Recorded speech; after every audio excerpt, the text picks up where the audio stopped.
The Sea of Galilee was a raging beast. Waves crashed against the small fishing boat, tossing it back and forth like a toy. The wind howled like a demon, tearing at the sails and whipping the spray into a frenzy.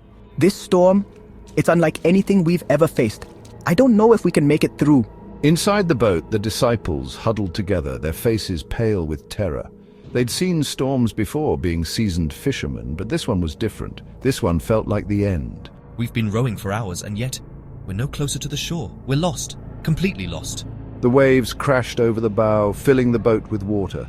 The disciples bailed frantically, but it seemed like a losing battle. They were exhausted, soaked to the bone, and losing hope. Where is he? Jesus sent us ahead, but surely he knows the danger we're in. Surely he'll come for us. Despair threatened to engulf them along with the waves. Fear, raw and primal, tightened its grip on their hearts. Then, through the driving rain and the dim light of dawn, they saw something impossible.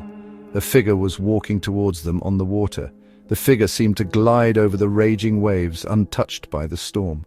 What is that? Am I seeing things? Is it real? The disciples rubbed their eyes in disbelief. What trick of the light was this? What spectre haunted them now? Was this the end? It's a ghost, it has to be. What else could it be in a storm like this? As the figure drew closer, they could see it more clearly. It was a man. A man walking on the water, and not just walking, but walking calmly, effortlessly, as if he were on solid ground. This can't be happening. It's impossible. No one can walk on water. Terror gripped their hearts. Was it a ghost, a demon, a figment of their exhausted minds?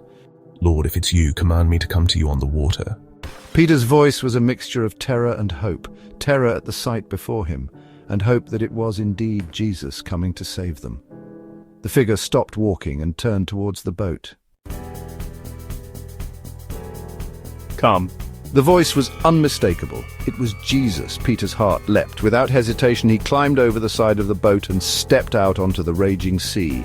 I'm walking on water. I'm really doing it. For a moment, he felt a thrill of exhilaration. He was walking on water. He was doing the impossible. He kept his eyes fixed on Jesus, his heart filled with faith and wonder. But then he looked down. He saw the waves crashing around his feet, felt the wind whipping at his clothes, and suddenly he was afraid. Doubt crept into his heart like a thief. He took his eyes off Jesus and focused on the storm. No, I can't do this. The waves, they're too strong. The wind seemed to grow stronger, the waves higher. He began to sink. Lord, save me. Peter cried out, his voice filled with panic. He was sinking fast, the water closing over his head. He had let his fear get the better of him, and now he was paying the price. Take courage, it is I. Don't be afraid. In an instant, Jesus was at Peter's side. Reaching out a hand, he caught Peter and pulled him from the waves. You have little faith, why did you doubt? Matthew chapter 14, verse 27 echoed in Peter's ears. Take courage, it is I. Don't be afraid. Shame washed over Peter. He had doubted the one who could calm the storm, the one who had called him out onto the water in the first place. Together, they stepped back into the boat. As soon as their feet touched the deck, the storm ceased. The wind died down, the waves calmed, and the boat stopped rocking.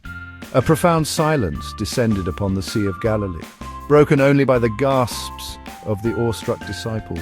They looked at Jesus with new eyes, their hearts filled with a mixture of fear and wonder. They had just witnessed the impossible. They had seen Jesus walk on water. They had seen him calm the storm with a word. And they had seen him rescue Peter from the depths. Truly you are the Son of God.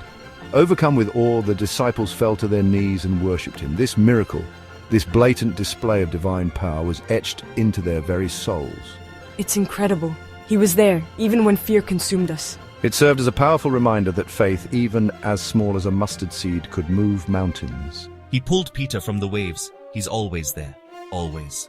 It showed them that even in the darkest moments when fear threatened to consume them, Jesus was there. He was always there, ready to reach out his hand and pull them from the depths of despair. He was and is the Son of God, and he is worthy of all praise and worship.